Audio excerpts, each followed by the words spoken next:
মানুষের দুর্ভোগ লাঘবে Ishwardi rail ক্রসিংয়ে জরুরিভাবে underpass নির্মাণ ও টেম্পো স্ট্যান্ডে সুন্দর নকশায় বঙ্গবন্ধুর আকর্ষণীয় মুরাল তৈরির সিদ্ধান্ত চূড়ান্ত হয়েছে বলে জানিয়েছেন পাবনা ৪ আসনের এমপি গালিবুর রহমান শরীফ। ঈশ্বরদী থেকে আরাফাতের ক্যামেরায় সিয়াম আক্তার সাজিদ জানান, বৃহস্পতিবার বিকেলে রেলওয়ে পাকশি বিভাগীয় ব্যবস্থাপক শাহ সুফিনুর মোহাম্মদ ও পাকশি বিভাগীয় প্রকৌশলী ২ বীরবল মণ্ডলের ব্যবস্থাপনায় মুরাল তৈরির স্থান নির্ধারণ ও রেল ক্রসিং আন্ডারপাস এলাকা পরিদর্শন শেষে তিনি একথা বলেন।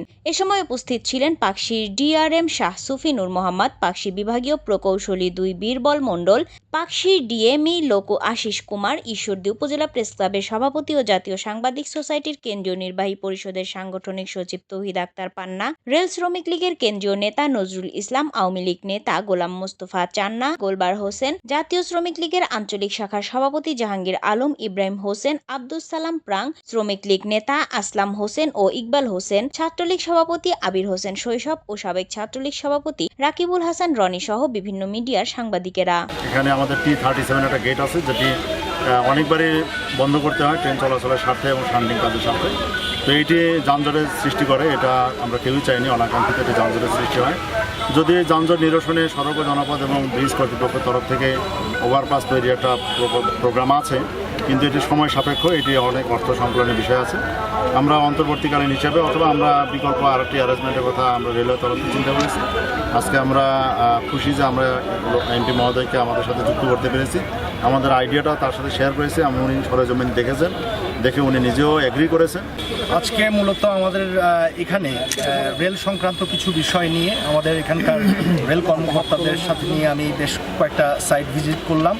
তার মধ্যে অন্যতম একটা ছিল যে আমাদের এখানে রেলওয়ের নিয়ন্ত্রণাধীন একটি আন্ডারপাস কিভাবে করা যায়, সেটা আমি কর্মকর্তাবৃন্দ, এখানে ইঞ্জিনিয়ার সাহেব আছেন, ডিআরএম সাহেব আছেন, তাদের সাথে কথা বলে একটা উপায় বের করবার জন্য এখানে মূলত আসা। পাশাপাশি আমাদের এখানে রেলের স্থাপনার মধ্যে আরেকটি আমার এটা ভালো লাগলো যে আমাদের হাজার বছরের শ্রেষ্ঠ বাঙালি জাতির পিতা বঙ্গবন্ধুর একটি সুন্দর ডিজাইন করা একটি মুরাল এখানে আমাদের নির্মিত হবে আমাদের রেল জংশনের ওই অঞ্চলে।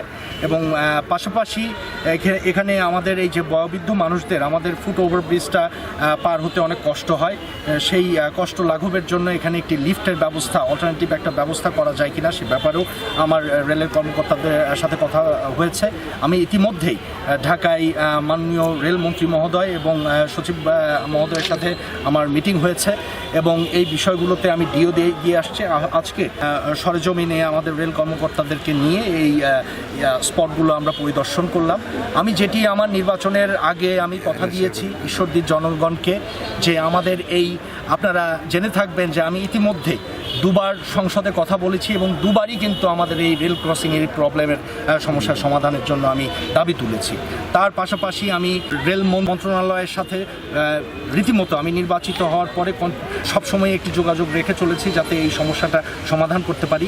ইতিমধ্যে ডিআরএম সাহেব যেটা বললেন যে ফ্লাইওভারের যে প্রস্তাবিত আছে, এটা আমরা আস্তে আস্তে প্রক্রিয়া করছি। এটা একটু সময় সাপেক্ষ ব্যাপার, কিন্তু আজকে যেই স্পটটা আমরা পরিদর্শন করলাম, ইতিমধ্যে আমার মনে হয় এখানে যদি আমরা একটা আন্ডারপাস করে দিতে পারি, তাহলে যে হালকা যানবাহনগুলো আছে, শুধু ভারী ট্রাক বাস ছাড়া সকল ধরনের যানবাহন কিন্তু রেলের দুপারে অনায়াসে যাতায়াত করতে পারবে।